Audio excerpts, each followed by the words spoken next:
বিয়ের সাজে একদম অপ্সরার মতো লাগছিল অনন্যাকে। লাল বেনারসি শাড়ি, সোনার গয়না, কপালে টকটকে লাল টিপ, ঠিক যেন স্বপ্নের রাজকন্যা। আজ তার জীবনের সবচেয়ে বিশেষ দিন। শুভ্রর সাথে তার 6 বছরের প্রেম অবশেষে পরিণতি পেতে চলেছে। কিন্তু বিকেলের দিকেই খবর এলো শুভ্র বিয়ে বাড়ি থেকে পালিয়ে গেছে। শুধু পালিয়েই যায়নি, সে এক অন্য মেয়েকে নিয়ে গিয়ে মন্দিরে বিয়ে করেছে। অনন্যার মাথায় যেন আকাশ ভেঙে পড়ল।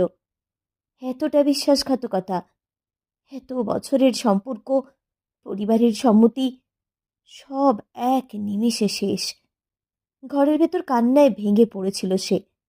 আত্মীয় স্বজনেরা নানা কথা বলছিল, কেউ কেউ উপহাস করছিল, বাবা মা কষ্টে বোবা হয়ে গিয়েছিলেন।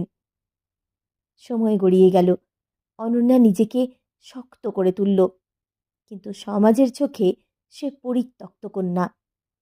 তার বাবার ছাত্র ডক্টর ডেভিড রোজারিও, যিনি তার বাবার কাছেই মেডিকেল কলেজে পড়েছিলেন, খবরটা শুনে খুবই কষ্ট পেলেন। ডেভিড সবসময়ই অনন্যার প্রতি শ্রদ্ধা ও গোপন মুগ্ধতা পোষণ করতেন। এই দুর্দিনে তিনি সাহস করে এগিয়ে এলেন। সমাজের কথা না শুনে, মানুষের কটাক্ষকে উপেক্ষা করে তিনি অনন্যার বাবার কাছে বিয়ের প্রস্তাব দিলেন। প্রথমে সবাই অবাক হয়ে গিয়েছিল, এক খ্রিস্টান ছেলে আর এক হিন্দু মেয়ে, কিভাবে সম্ভব? কিন্তু ডেভিডের আন্তরিকতা, ভালোবাসা আর সম্মান দেখে অনন্যার পরিবার রাজি হয়ে গেল। বিয়ের পর অনন্যার জীবন একদম বদলে গেল। ডেভিড শুধু একজন স্বামী নয়, বরং একজন প্রকৃত সঙ্গী হয়ে উঠলেন। তিনি অনন্যার প্রতিটি দুঃখ ভুলিয়ে দিলেন, তাকে ভালোবাসা আর সম্মান দিলেন। তিনি সবসময় বলতেন, ভালোবাসা ধর্ম দেখে হয় না, ভালোবাসা শুধু হৃদয়ের অনুভূতি। তুমি আমার কাছে ঈশ্বরের আশীর্বাদ। অনন্যার মুখে আবার হাসি ফুটল। সে বুঝতে পারল, প্রকৃত ভালোবাসা কখনো ঠকায় না।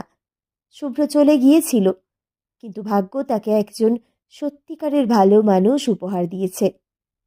কিছু সম্পর্ক ভেঙে যায়, কারণ আরও ভালো কিছুর জন্য জায়গা তৈরি হয়। অনন্যার জীবনেও সেটাই ঘটেছিল। ডেভিডের সঙ্গে সে নতুন ভোরের সূচনা করল, যেখানে ভালোবাসা ছিল, সম্মান ছিল, আর ছিল নির্ভরতার এক অটুট বন্ধন।